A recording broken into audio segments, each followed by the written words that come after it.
Hi everyone, welcome to the next lecture of the NPO. Assume करता हूँ इसके पहले का सब लेक्चर आपने देख लिया है, जहाँ पे मैंने इंट्रोडक्शन दिया था। सेकेंड लेक्चर में रिसिप्ट से पेमेंट अकाउंट में क्या लिखना वो समझाया। थर्ड लेक्चर में इनकम एंड एक्सपेंडिचर में क्या क्या लिखना वो समझाया।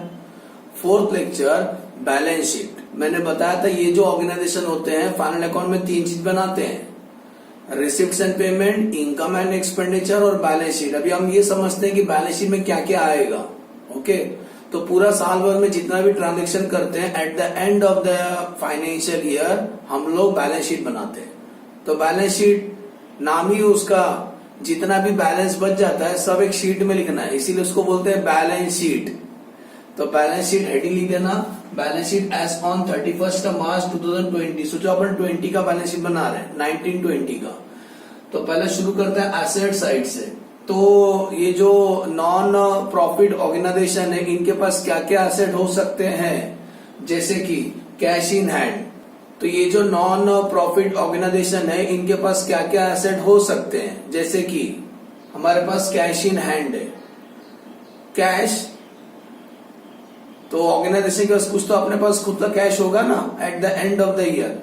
ऐसी कुछ पैसा हमने बैंक में रखा रहेगा, उसको बोलते हैं कैश एट बैंक। अच्छा, बैंक में पैसा रहेगा तो बोलेंगे कैश एट बैंक, लेकिन कभी कभी बैंक को ओवरड्राफ्ट रहता है, माइनस में रहता है, क्योंकि ये लोग का करंट अकाउंट होता है। तो कभी कभी बैंक बैलेंस माइनस में रहता है, तो इधर नहीं आएगा, फिर इधर आएगा। ये लायबिलिटी साइड बड़ा लिस्ट बनाया, तो बैंक ओवरड्राफ्ट लायबिलिटी साइड में लिखने का। सुने, पॉजिटिव रहेगा तो cash at bank, negative minus में रहेगा तो बोल देना बैंक ओवरड्राफ्ट को लायबिलिटी साइड में आएगा। स्टूडेंट पैसा रखे रखे बढ़ता नहीं है। मेरे पास 5 लाख रुपए है तो 5 लाख रुपए में 10 साल तक भी रखूंगा तो 5 लाख ही रहेगा। अगर मैं इसको इन्वेस्ट करूंगा तो मेरे को उसके ऊपर इंटरेस्ट मिलेगा, तो हमने उसका एफडी बना लिया, it is my assets. Fix deposit, कुछ पैसा हमने इन्वेस्ट किया, कुछ पैसा हमें किसी से लेना है, उधारी दिए थे उनको, that is debtor. Next, building, मालूम है ना बिल्डिंग एसेट्स होता है, लेकिन सुनो बिल्डिंग के ऊपर डेप्रिसिएशन रहेगा। ऐसा बोलेंगे 1 लाख का बिल्डिंग है उस पर 10% डेप्रिसिएशन निकालो, तो डेप्रिसिएशन एक एफर्ट तो यहाँ से लेस करते हैं। सेकेंड एफर्ट किधर शो करेंगे, इनकम एंड एक्सपेंडिचर में, एक्सपेंडिचर साइड में शो करेंगे। नेक्स्ट, तो डेप्रिसिएशन का डबल एफर्ट देने का, एक तो ऐसे लेस करने का, सेकेंड इनकम एंड एक्सपेंडिचर का डेबिट साइड में जाएगा। ऐसी फर्नीचर के ऊपर डेप्रिसिएशन यहां से लेस करना, सेकेंड एफर्ट किधर जाएगा, इनकम एंड एक्सपेंडिचर का डेबिट साइड में शो करना है, depreciation on furniture. Price fund investment, कुछ फंड बना के रखे आपने स्पेसिफिक काम के लिए, लेकिन पैसा रखे रखे बढ़ता नहीं है, तो ये पैसा हमने इन्वेस्ट किया है, इट इज इन्वेस्टमेंट जैसा ही है बेटा। तो इसका नाम क्या है, प्राइस फंड इन्वेस्टमेंट। समझ में आ रहा है? कुछ पैसा केवल प्राइस देने के, कुछ फंड हमने केवल प्राइस बांटने के लिए बनाया। हम लोग एजुकेशन इंस्टीट्यूशन है तो हमने कुछ फंड बनाया जिससे बच्चे लोग को प्राइस दिया जाएगा, लेकिन वो पैसा रखे रखे बढ़ता नहीं है ना, तो पैसे को हमने इन्वेस्ट किया है, उस पर कुछ रिटर्न मिलेगा, तो उसको बोलते हैं प्राइस फंड इन्वेस्टमेंट। कुछ इक्विपमेंट होगा, एसेट्स है हमारा। प्ले ग्राउंड, हमारे पास बहुत बड़ा ग्राउंड है, स्पोर्ट्स क्लब है हम लोग, तो ग्राउंड हमारा एसेट्स है ना, एसेट साइड में लिखने का। मोटर व्हीकल, हमारे पास गाड़ी है तो हमारा एसेट्स है, एसेट साइड में लिखो। हमारा लाइब्रेरी है तो लाइब्रेरी में बुक्स वगैरह होंगे, वो हमारा एसेट्स है। नेक्स्ट, और बाकी एसेट्स में यहां समझाया student. Stock of sports material क्या होता है, what is stock of sports material. हमारा स्पोर्ट्स क्लब है और स्पोर्ट्स क्लब में हम लोग फुटबॉल, टी शर्ट बहुत सारा खरीद के रखे। तो हमने ना 5 फुटबॉल मंगाए थे। उस 5 फुटबॉल में से 3 फुटबॉल वो लोग यूज करे खराब कर दिया, अभी भी 2 फुटबॉल बचा है, तो हमारा स्टॉक है ना, हम लोग अगले साल यूज करेंगे, इसको बोलते हैं स्टॉक ऑफ स्पोर्ट्स मटेरियल। हम लोग क्रिकेट का बैट बॉल वगैरह रखे हैं, तो जो बॉल है ना हमारे पास अभी भी 10 बच गया है। 100 टी शर्ट मंगाए थे, उसमें से 100 टी शर्ट हमने मंगाया था, उसमें से 80 टी शर्ट यूज कर दिया, सबको बांट दिया, अभी भी 20 टी शर्ट बचा है ना स्पोर्ट्स का, वो हमारा स्टॉक है जो हम अगले साल यूज करेंगे, उसको बोलते हैं स्टॉक ऑफ स्पोर्ट्स मटेरियल। समझ में आ रहा है ना, कुछ बच गया हमारे पास।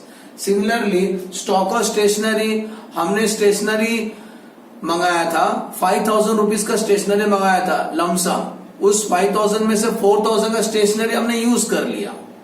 5,000 का स्टेशनरी मंगाए थे, उसमें से 4,000 का स्टेशनरी यूज कर लिया। जो यूज कर दिया ना वो इनकम एंड एक्सपेंडिचर में आता है, लेकिन अभी भी 1,000 का स्टेशनरी बच गया ना, वो हमारा स्टॉक है। क्या है सर? स्टॉक। तो stock of stationery it is my asset. अच्छा बेटा, तुम्हारे पास, तुम जब 11th स्टैंडर्ड में थे तो तुमने 10 रजिस्टर्ड मंगाया था, उस 10 में से 8 आपने यूज कर लिया 11th में, अभी भी 2 रजिस्टर्ड बचा है ना, वो आप 12th स्टैंडर्ड में यूज करोगे। This is the stock of stationery. समझ में आ रहा है? नेक्स्ट, स्टॉक ऑफ ड्रग क्या होता है? हमारा हॉस्पिटल है, चैरिटेबल हॉस्पिटल, तो हमने 1 लाख का मेडिसिन परचेस किया था पेशेंट लोग के लिए, उसमें से 80,000 का मेडिसिन पेशेंट लोग खिला दिए, वो ठीक हो गए। उसमें से 20,000 का मेडिसिन अभी बचा है ना, दिस इज द स्टॉक, जो हम अगले साल यूज करेंगे। तो जो बच जाता है उसको स्टॉक बोलते हैं बेटा। तो stock of drugs. Loans and advance, हमने अपना मेंबर लोग को, जरूरतमंद लोग को, सोचा हमारा जो ट्रस्ट है ना फाइनेंस करता है गरीब लोग को फाइनेंस करता है, तो हमने किसी को लोन्स एंड एडवांस दिया है। तो जो हमने किसी को लोन दिया है, हमारा पैसा कभी न कभी तो मिलेगा ना, इट इज माई एसेट। अगर अपना पैसा आने वाला है तो एसेट्स है, तो हमने किसी को लोन दिया है तो it is my asset. Accrued interest, हमने कुछ पैसा इन्वेस्ट किया था, उसका ब्याज अभी तक मुझे मिला नहीं, लेकिन कभी न कभी तो मिलेगा। एक्रू मतलब मिलने वाला है, मिला नहीं है, रिसीवेबल, समझे ना। तो एक्रूड इंटरेस्ट एसेट्स है। प्रीपेड एक्सपेंस, कुछ खर्चा हमने पहले से दे दिया, जैसे इंश्योरेंस में प्रीपेड कर दिया।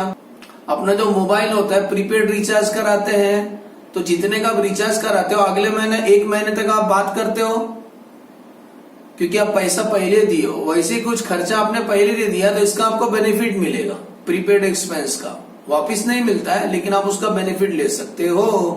समझ में? Prepaid expenses. Outstanding subscription, outstanding income, सबसे इंपॉर्टेंट, हमारे जो मेंबर है ना, 100 मेंबर लोग हैं, 100 मेंबर, उसमें से 80 लोग ने हमारा पैसा दे दिया, 20 लोग ने अभी तक हमारा पैसा नहीं दिया, तो अपना एसेट्स है ना, हम मांग सकते हैं उनसे। इसी को दूसरा भाषा में बोलेंगे सब्सक्रिप्शन रिसीवेबल। 100 में से 80 लोग ने हमारा पैसा दे दिया, 20 लोग ने अभी तक हमारा पैसा नहीं दिया, तो इट इज माई एसेट। मैं वो 20 लोग से पैसा मांग सकता है, आपने ये साल का सब्सक्रिप्शन नहीं दिया, समझे? तो एसेट्स क्या क्या होगा? हम एसेट उसी को बोलते हैं जहां हमारा पैसा ब्लॉक है या किसी से लेना है। क्लियर ना? एसेट्स। अब आते हैं बेटा लायबिलिटी। इस ऑर्गेनाइजेशन के पास लायबिलिटी भी होते हैं, तो लायबिलिटी में सबसे पहले स्टार्टिंग में लिखने का कैपिटल फंड। जैसे सोल ट्रेडर में लिखते थे कैपिटल, यहां लिखना है कैपिटल फंड। ये ऑर्गेनाइजेशन को जब आप बनाए रहेंगे तो शुरू में कैपिटल लगाया रहेगा ना, क्योंकि मैंने बताया था it is separate legal entity, तो इसको बनाने में पैसा लगाया रहेगा, तो कैपिटल फंड उनका रहेगा। अब ये सब क्या ऐड किया उसे इनर कॉलम में? डोनेशन। याद करो बेटा, डोनेशन 2 टाइप के होते हैं। अगर वो लोग बोलेंगे जनरल डोनेशन, हमें चंदा मिला, डोनेशन मिला, अगर वो डोनेशन में कोई कंडीशन नहीं है तो उसको बोलते हैं जनरल डोनेशन। तो जनरल डोनेशन कहां शो करते हैं? इनकम एंड एक्सपेंडिचर में शो करते हैं, it is our income, credit side में आएगा। लेकिन किसी ने डोनेशन दिया और कुछ कंडीशन दिया है तो उसको बोलते हैं स्पेसिफिक डोनेशन। तो ऐसा डोनेशन को कैपिटलाइज करने बोलेंगे, तो कैपिटलाइज का मतलब कैपिटल में ऐड कर देने का। समझ में आ रहा है? तो कैपिटल में जो ऐड करो कौन सा डोनेशन रहेगा? जब वो लोग बोलेंगे बेटा कैपिटलाइज करो उस डोनेशन को, तो कैपिटल में ऐड करने का। क्लियर ना? ऐसी एंट्रेंस फीस, ऐसा बोलेंगे 10,000 रुपए एंट्रेंस फीस मिला है, उसमें से 5,000 को रेवेन्यू ट्रीट करो और 5,000 को कैपिटल ट्रीट करो, तो जो 5,000 रेवेन्यू में जाएगा वो इनकम एंड एक्सपेंडिचर में शो करना है, क्रेडिट साइड में। लेकिन बाकी जो 5,000 है वो आपको कैपिटल में ऐड करना है। इतना समझो। अगर बोलते हैं कोई भी डोनेशन या कोई भी एंट्रेंस फीस कैपिटलाइज करो, तो सीधा कैपिटल में ऐड कर देना उसको। और इसमें क्या ऐड होता है? सरप्लस। याद करो, इनकम एंड एक्सपेंडिचर में सरप्लस आता है, जिसको हम नेट प्रॉफिट बोलते थे सोल ट्रेडिंग में। सोल ट्रेडिंग में सोल ट्रेडर का जो फाइनल अकाउंट किए थे तो पीनल अकाउंट में नेट प्रॉफिट आता है ना, वैसे इनकम एंड एक्सपेंडिचर में सरप्लस आता है, और सरप्लस ये संस्था का ही है तो क्या बोलते हैं सरप्लस ऐड करेंगे, और कभी माइनस में आएगा तो उसको डेफिसिट बोलते हैं, तो डेफिसिट लेस करने, surplus add deficit less, answer outer column में। नेक्स्ट बिल्डिंग फंड, मैंने बताया था बिल्डिंग फंड कुछ फंड स्पेसिफिक होते हैं, कुछ फंड जनरल होते हैं। हम पैसा इकट्ठा कर रहे हैं किस काम के लिए, बिल्डिंग बनाने के लिए। तो अगर कल डोनेशन मिलेगा बिल्डिंग के लिए तो कॉमन है बिल्डिंग फंड में ऐड किया जाएगा। आपने एक मूवी देखा होगा सलमान खान का, मुझसे शादी करोगी, तो उसके अंदर ना वो 3 गोलक बनाता है, अरे पैसा रखता है, सेविंग करता है, एक मम्मी का आंख के लिए, एक बहन का शादी के लिए और एक खुद का शादी के लिए, तो 3 अलग अलग बनाता है। तो जो मम्मी का आंख का ऑपरेशन के लिए पैसा जमा कर रहा है वो स्पेसिफिक फंड है ना, वो पैसा मम्मी का आई का ट्रीटमेंट में लगाया जाएगा। जो पैसा मैं सिस्टर का शादी के लिए जमा कर रहा हूं वो पैसा सिस्टर का शादी के लिए यूज किया जाएगा।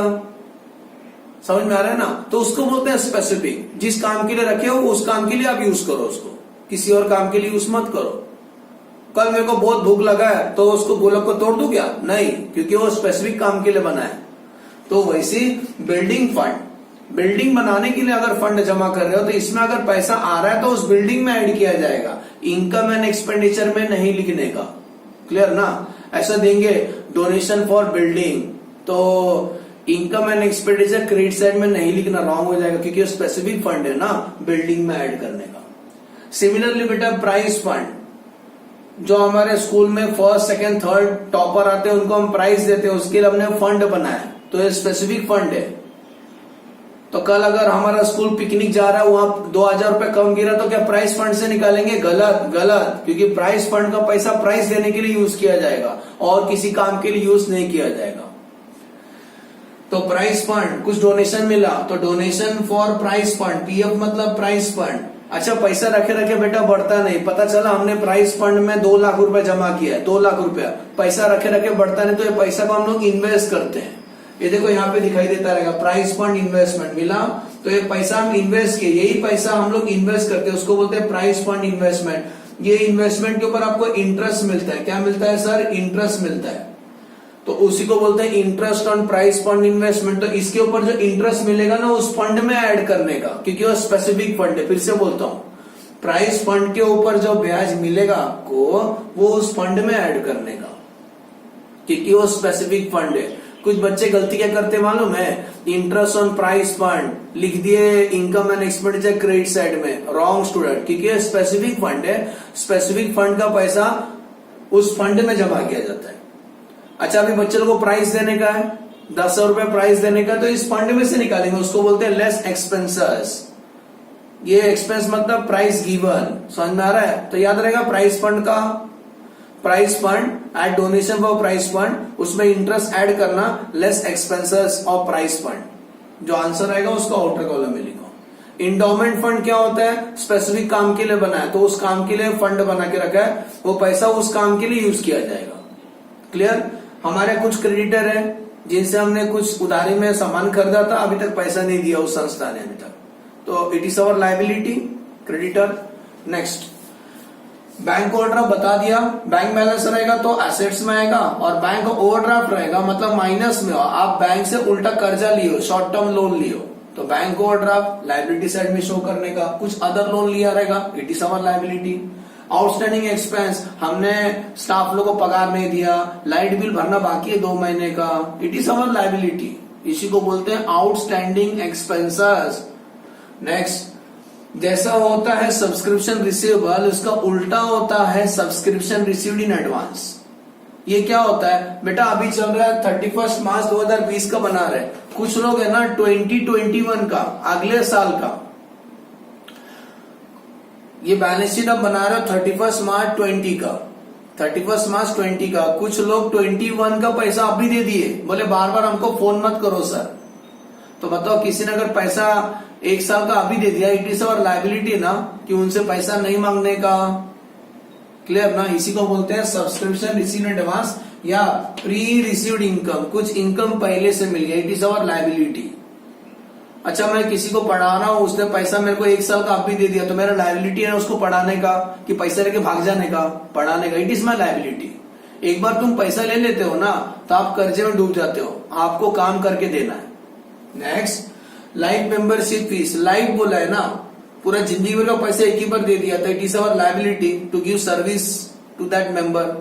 तो एज्यूम करता हूं बैलेंस शीट में क्या क्या लिखना आपको समझ में आया, ठीक है। नेक्स्ट लेक्चर में हम लोग करेंगे adjustment of subscription, salary, credit for stationery, stock और स्पोर्ट्स मटेरियल के ऊपर adjustment. Okay, thanks for watching the video, bye bye.